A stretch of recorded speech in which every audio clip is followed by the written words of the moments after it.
આ મારી દીકરીને પાનેતર આપતા હૃદય ગર્વ અને પ્રેમથી ભરાઈ ગયું છે.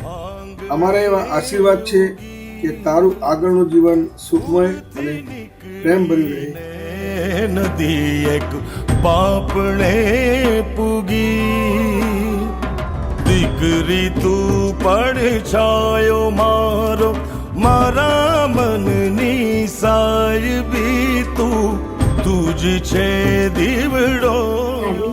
આ પાનેતર તારા આગળના જીવનના નવા જીવનની શરૂઆતનું પ્રેમનું પ્રતીક છે બેટા. જ્યારે તું નાની હતી ત્યારે એક સમય એવો હતો કે જ્યારે તારો જન્મ થયો ત્યારે એના પહેલા કપડાં હું લાવી હતી અને આજે એવડી મોટી થઈ ગઈ છે મારી દીકરી કે આજે પાનેતર લાવવાનો સમય થઈ ગયો છે.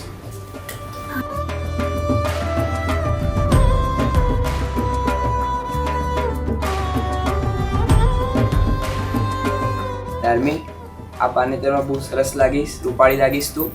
અને બીજું કે આપણે નાના હતા જોડે રમતા હતા, આજે એ સમય આવી ગયો કે તું સાસરે જઈને પડીને જતી રહીશ. પણ કંઈ નહીં, તું સુખ દુઃખમાં તારા એ જગ્યાએ હું સૌથી પહેલો ઊભો રહીશ તારો ભાઈ. ખૂબ ખુશ રહેવા મારા આશીર્વાદ.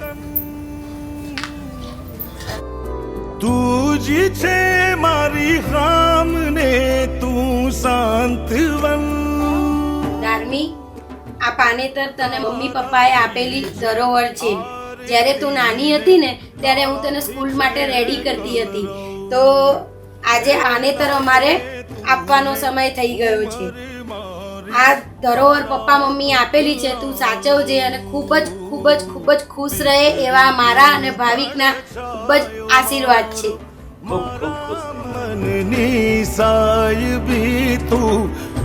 ધાર્મિક, આ પાનેતર પપ્પા મમ્મી તરફથી મળેલા તને બ્લેસિંગ્સ અને આશીર્વાદ છે. કહેવાય છે પાનેતરમાં બે રંગો હોય છે, સફેદ અને લાલ.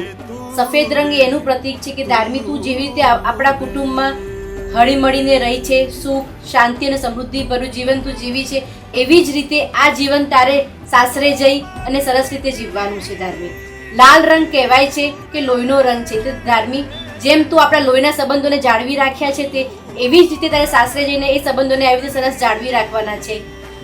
ખૂબ ખૂબ ખુશ રહે.